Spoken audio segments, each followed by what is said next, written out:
Okay, we'll go ahead and get started if you guys are ready. Appreciate all of our online folks joining us. Appreciate you guys being in here. If you will, turn to Romans chapter 11, and we'll pick up in chapter 11 and go. We're gonna try to go for about 30 minutes. Some last minute nativity stuff still has to be done, and I think they're going to be in here getting some things. So we'll try to do about 30 minutes. And I don't think I can do all of chapter 11 in one night anyway, because it's really, there's a lot in here.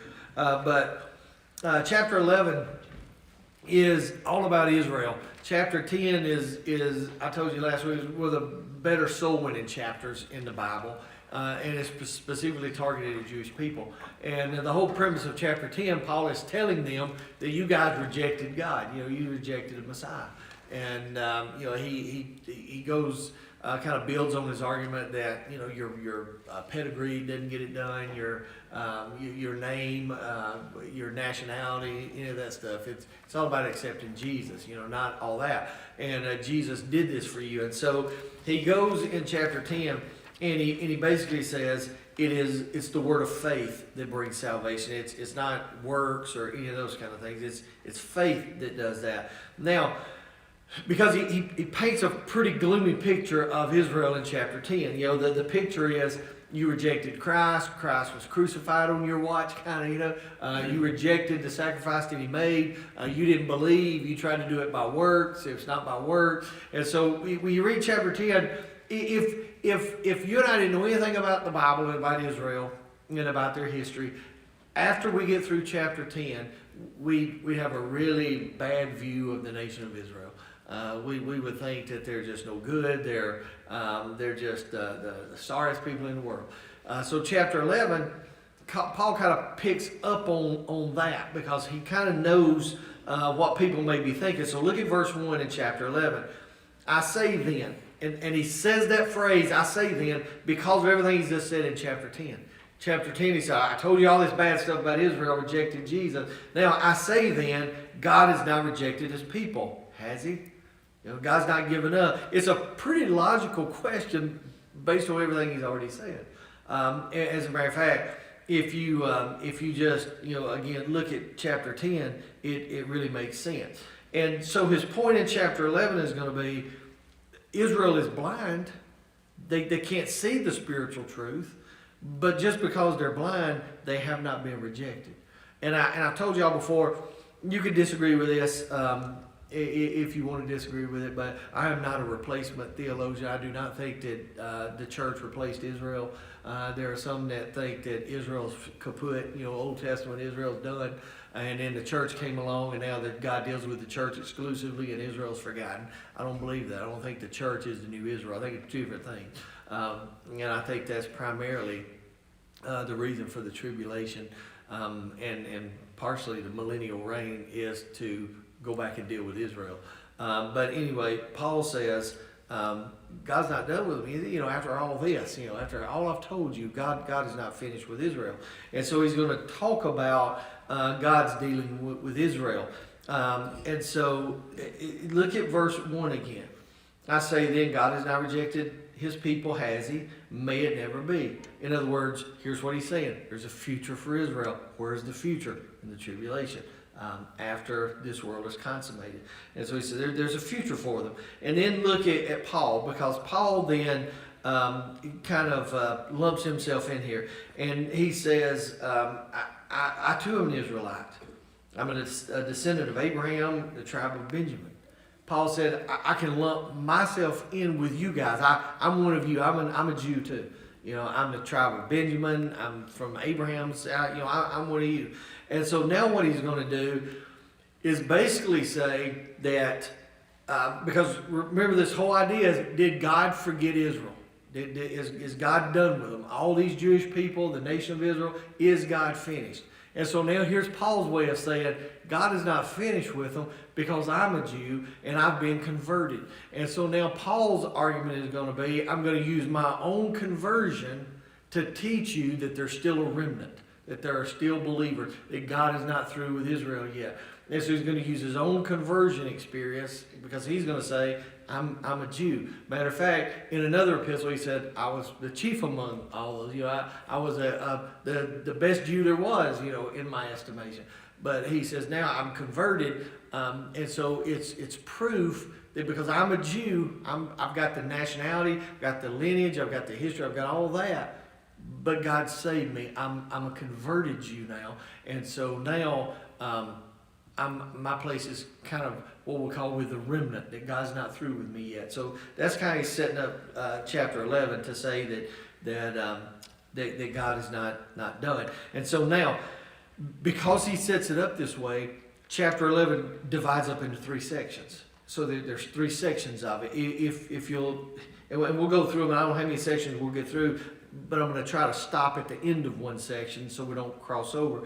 But the first 10 verses is all about the believing remnant. And Paul is going to talk about the fact that the Jewish nation as a whole now, I guess we could say, rejected the Lord, but there are still some who believe. There's still a believing remnant of it. So he's going to talk about that in the first 10 verses. Then starting in verse 11 through verse 24, he's going to talk about, and here's this eschatological thrust all this.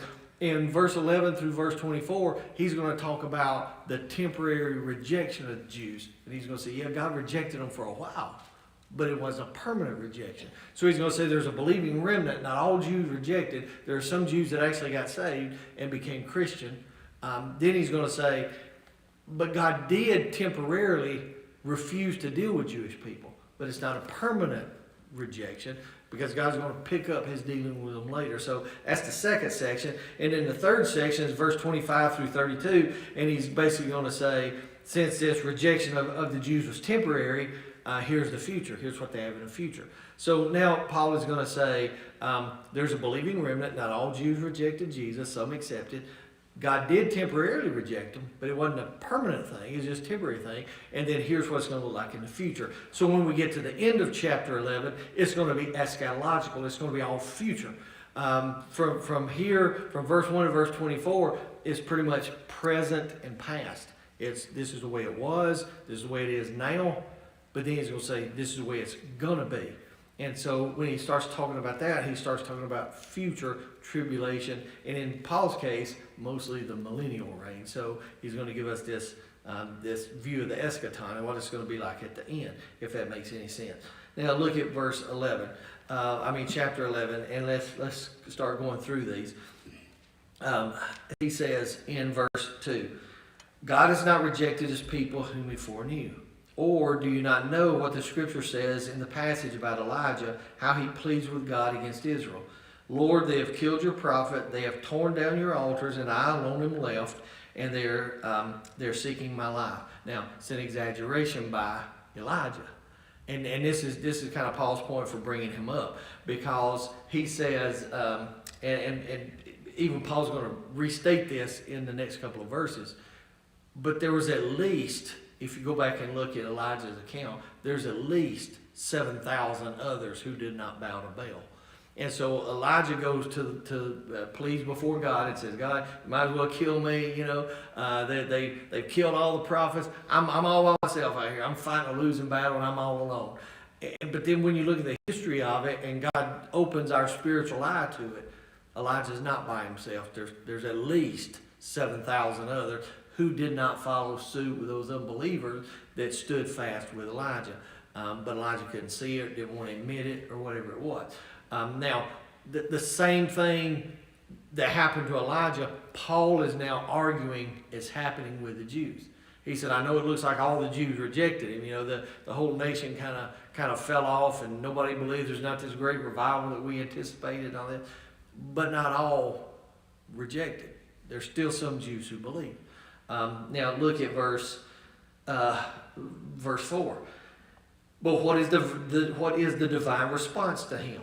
This is Paul's question. It's rhetorical. He says, I have kept for myself 7,000 men who have not bowed the knee to Baal. So he said, Elijah goes to God and says this.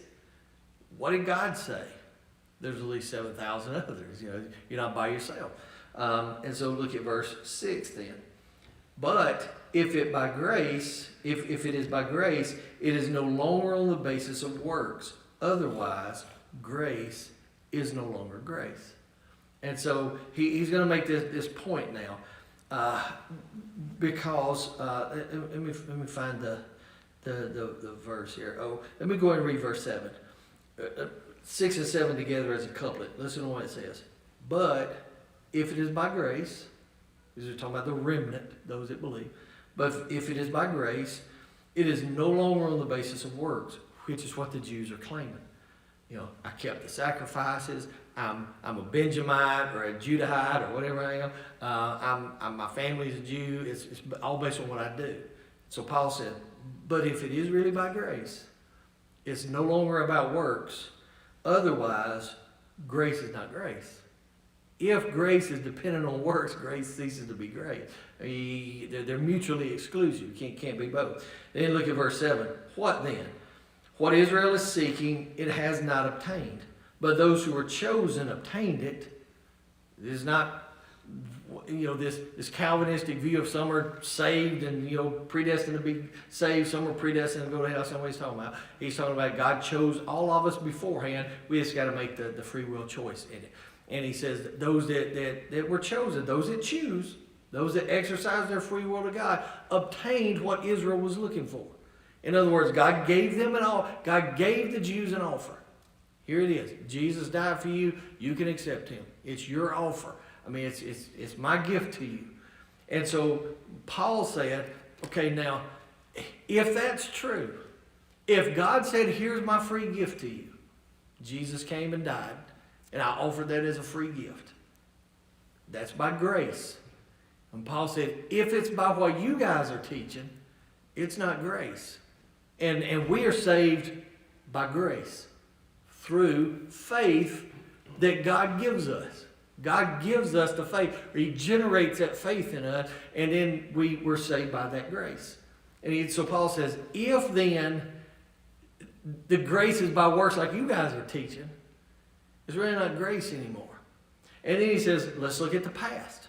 Those that were chosen of God, those that chose to follow him, put their faith in him, obtained the gift. They got it.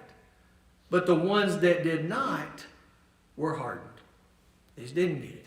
So some got it, some didn't. And Paul's laying out this theme for them, this argument. It's a progressive argument where he said it's entirely your choice. There's no Jew, there's no Greek, there's no Gentile, there's no slave, there's no free. We're all one under Christ in him, and the choice is yours. God exercises in you, gives you the freedom to exercise that free will, so you choose. If I have to do something,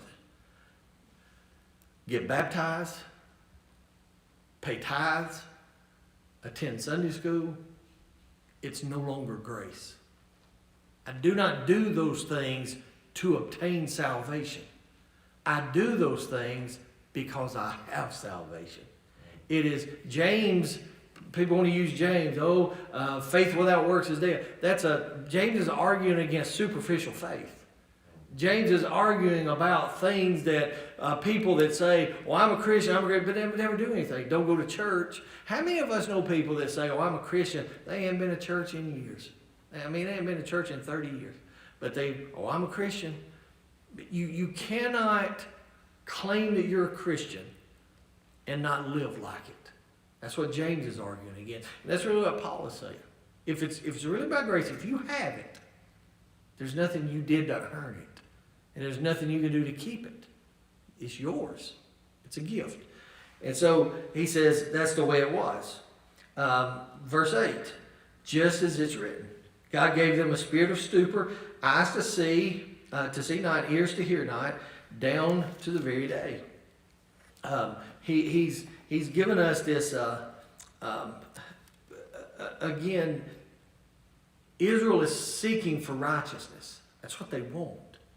That's what we all want. I mean, that's the goal, is to obtain righteousness, salvation, faith in God, grace for God. The Jews were seeking that. They wanted it. They just never obtained it. They just never got it. Because to get it, you got to receive it as a gift, and not think you can earn it. And so those that obtained it got it well.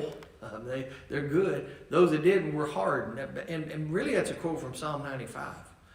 But so then in verse 8, he skips over to Deuteronomy. Actually, it's in Deuteronomy and Isaiah. And it's a quote from those prophets. And in verse 8, he says, God gave them a spirit of stupor, not understanding, a spirit of ignorance, really, where they just can't get it. Eyes to see not, ears to hear not, down to the very day. A spirit of stupor or ignorance or slumber or hardness. And so let me kind of paraphrase it like this. Because I've talked to some Jews. I know some converted Jews. And the Jewish nation, by and large, back then and now, see Christianity as a religion for Gentiles only. And that's the way they see it. You talk to a Jewish person now, they'll say, you say, what about Christianity? That's a Gentile religion. They don't see the importance of it to them. They don't see that Jesus died for them. And so all they're focused on is, we got our religion, that one is for the Gentile people. And so Paul's whole argument is to tear down that wall and say, in God, there is no distinction. There's no difference. Jew and Gentile, God doesn't see those lines. All right? And so that's what he's talking about in verse 8. Now, verse 9, he switches to David, Psalm 69. And he says, let their table become a snare and a trap, and a stumbling block and a retribution to them. There's three phrases in here in verse 9, or in verse 10 too. Let's read verse 10. Let their eyes be darkened to see not, and bend their backs forever. There's three phrases, and these phrases in the Greek tense is written in what we call the imperative mood. It means that these are things that has to be done. It's imperative. It's important. You have to do these things. And so look at the three phrases that those three verses say. Let their table be made a snare. Then the second one is, let their eyes be darkened. And then the third one is, bow down their backs. So those are three phrases written in the imperative that Paul says God is going to do to these Jews that don't see it, that don't get it. In other words, God's great love for Israel is the reason he does to them what he does. The whole plan for Israel through Scripture, everything God did through the prophets, everything God did in the oppressions and the captivities, everything God is doing now, everything God is going to do in the tribulation is all because God loved them. Now, books like Hosea paint a pretty vivid picture of that. God said, I love you enough like a husband who loves this prostitute wife. And the husband's going to be faithful to her. She's going to cheat. She's going to run off, but he's still going to be faithful. She's actually going to be sold as a sex slave. He's going to go buy her back after she leaves him because that's how much he loves her and wants her back. And he keeps trying to get her back. And God says, that's why I'm with you. That's why I'm with these Jewish people. I love you guys, and everything I do is to show you that I love you and to get you back. And so God has to jump through great hoops for them. All right? Now, look at verse 11. Because verse 11 is where this ends up at, and we'll try to get through, because that's actually the end of the first little section here. That's the section where he says there's still a remnant. Verse 11 starts the next one where he talks about there is a temporary rejection of Israel. So look at verse 11. I say then, they did not stumble so as to fall, did they? May it never be. But their transgression, salvation, has come to the Gentiles to make them jealous. All right, so he says there's still a remnant. I'm one of them, Paul says. God loves them. God's not done with the Jews. And now he says, but God used their stumbling to bring salvation now to the Gentiles, temporarily set the Jewish people aside. deal with Gentiles to make the Jewish people jealous. Because he wants to show them that his offer extends to all people, not just one group or another. And so God is going to extend this offer. So he asks another question in verse 11. He says, they didn't stumble as to fall, did they? In other words, is Israel forever banished? That's really what he's talking about. The wording of that, did they stumble to fall, mean, are they gone forever? Are they banished? Did God throw them away? That's what he means. And then he answered that God forbid. No, he didn't do that. And so the word fall is found twice here, but it's two different Greek words. He uses it's translated fall, but it's used from two different Greek words. The first one is falling down to the point of being completely prostrate on the ground, to fall all the way down. That's what he's talking about here. The second fall is to stumble. So Paul says we're talking about two different falling here. One falling is, Paul said, did Israel fall to the point that they're flat down, done away with, gone? He said, no, they didn't do that. However, they did stumble. They did trip. They didn't go all the way down. They didn't fall like I did one time going up to the pulpit. I was so excited on a Sunday night. I started running up the steps at Antioch and I went flat down on my face. And I jumped up and I tried to make it the coolest fall ever, but it didn't work that way. They didn't do that, all right? They stumbled, but they caught themselves. And Paul said they caught themselves. But as they're stumbling, he said, God used that opportunity of them stumbling to send that offer of salvation to the Gentile people in order to make them jealous. And when he says make them jealous, what he's talking about is because our word jealous really doesn't translate like I believe the Greek wants us to translate it. And so when Paul says he did that to make them jealous, he really means that he wants to give the Gentiles something that the Jewish people admire so much that they want to have. That's what he's talking about. When he says they stumbled a little bit, they didn't completely fall. God's not done with them yet. But it's temporary. They stumbled temporarily. But in the temporary stumbling, in that temporary rejection, God then gave something over to the Gentile people that the Gentiles could have so that the Jewish people could look at the Gentiles and see something that they want. Really, that's what Christianity is all about. God has given you and I a great gift that we ought to live our lives in such a way that other people want what we have. That's the same idea. We have something they ought to be jealous of. Not jealous as far as envy and the sinful kind of jealousy, but a jealousy to where they ought to look at our lives and say, that's the joy I want. That's the peace I want. That's the contentment I want in my life. They ought to see that. That's what he's talking about. God did that for them. So now look at verse 12.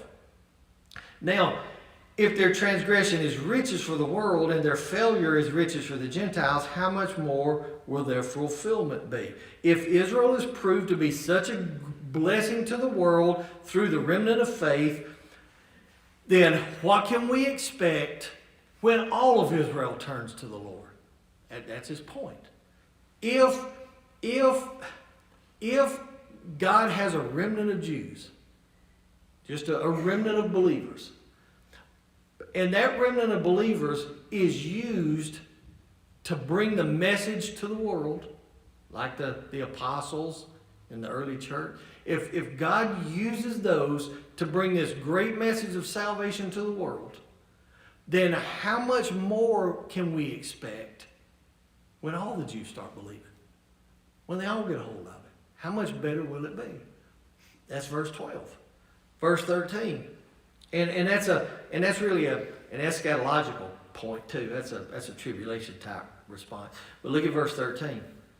But I am speaking to you who are Gentiles. Inasmuch then as I am an apostle of Gentiles, I magnify my ministry. He said, I'm not seeking praise for myself. Now I'm just recognizing my authority here. I'm the apostle to the Gentiles. I'm speaking to you guys. Then verse 14, he says, if somehow I might move to jealousy my fellow countrymen and save some of them. For if their rejection is the reconciliation of the world, what will their acceptance be but life from the dead?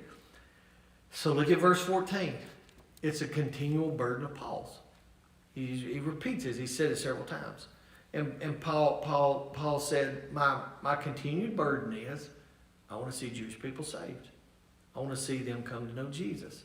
And he said, if I can bring conversion or help the conversion of Gentiles, and that lead to Jewish people be saved, then that's a great plus. That's a great win. So he said, I'm speaking to you. I'm speaking to Gentile people. I'm a minister of the Gentiles. God has called me to be an apostle of the Gentiles. But he said, really, my burden has always been for Jewish people. And so if God has called me to minister to Gentiles, and through my ministry to Gentiles, it will bring salvation to Jews, that's great. That's what I want. I want the Jewish people to get saved, however they need to get saved. I love Gentiles. He's not knocking Gentiles, and I don't really care about them. I'm just using you guys. He cares about the Gentiles, but he says, really, I can't get through these Jewish people. They just can't get it.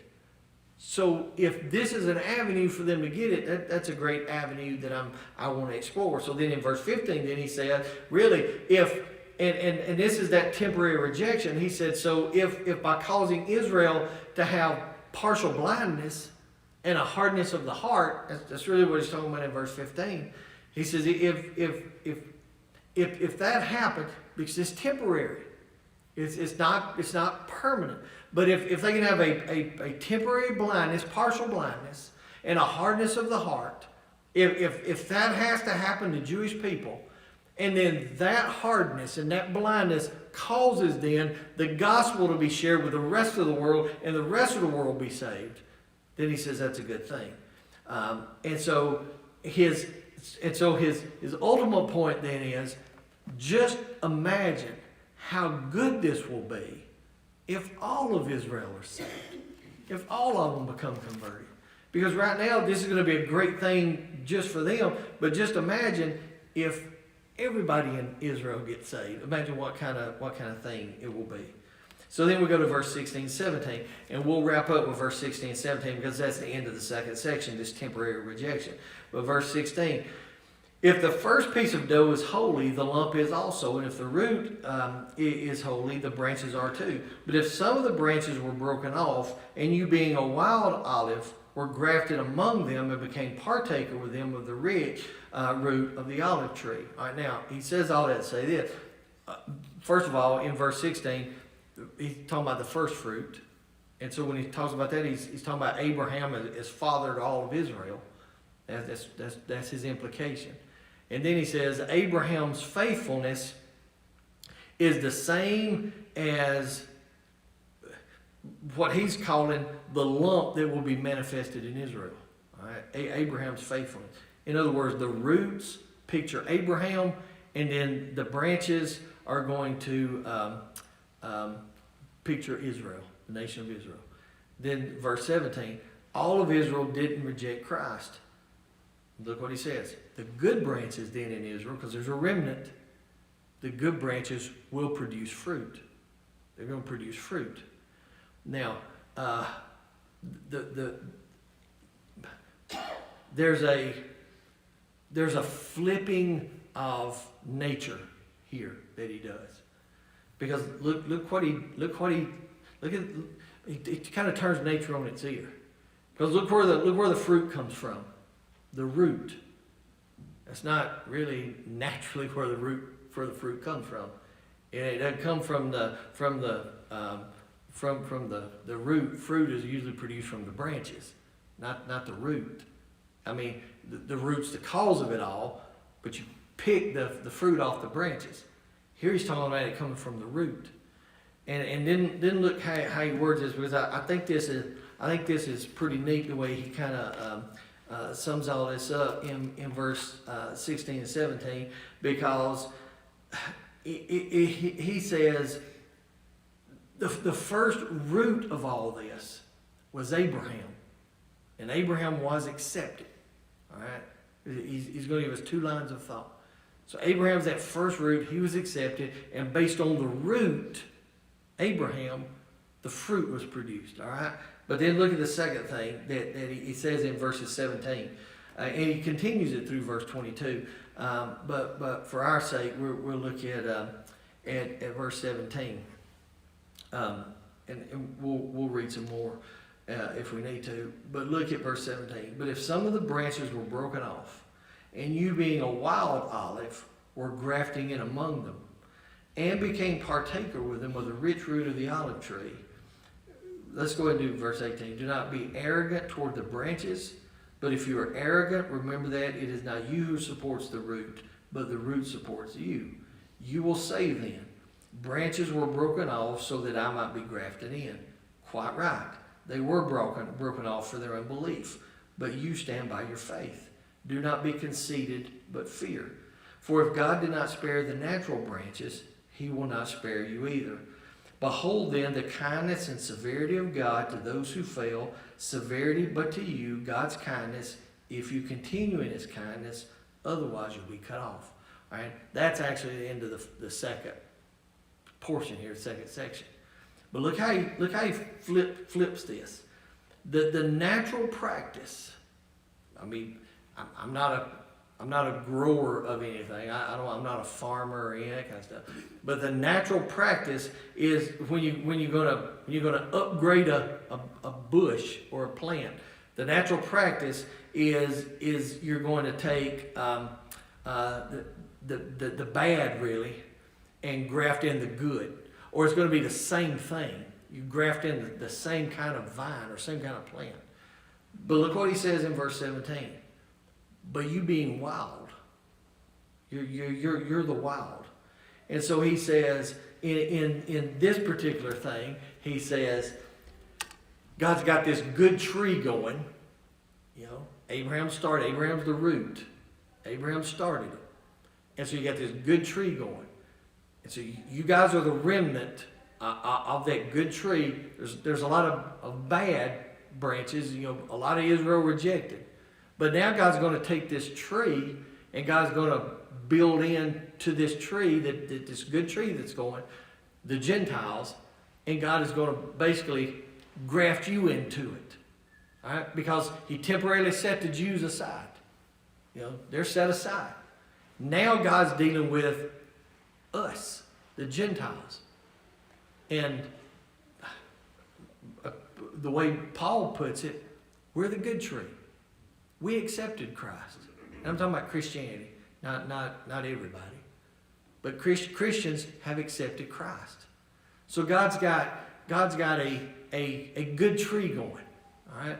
The Gentiles are being converted. People are being saved. The church is expanding. And God is doing a great work with the Gentiles. And then he says to the Jews, but you're the wild branch. You're not a Gentile. You're a Jew. You're a wild branch to this tree. The Gentile tree is growing. And it's Gentiles all in. All right? But he says, I'm going to graft you into it. All right? Now, we know in other places, Paul's just using this metaphorically and as an analogy because the Bible really teaches that you and I are grafted in. All right? But in this particular case, he's trying to prove a point to these Jews. And he says, God's got this, because we're talking about what God is going to do with them in the future. So God's got this tree growing that's Gentile, but then God is going to graft you into it. You're the wild branch, but you're going to be grafted into that good tree, the one that's already growing. In other words, at the end of all this, God's going to deal with the Jewish people again, but they're going to be grafted into this tree, not Judaism, but Christianity. And so in this sense, really what he's saying is, even though the Jewish people are, in this analogy, the wild branch, that they're going to be grafted into this Christian tree, you know, and this is not as theologically rich as I'd want to explain it, but I'm trying to make the point. You got this Gentile tree, Jews are going to be grafted in, and Paul, here's what he's really saying. In a sense then, when those Jews come into Christianity, a converted Jew into Christianity is really the most normal person out of all of us. Because it was originally to them. It was their offer. God came to the Jewish people. And the Jews rejected him, but God came to them first.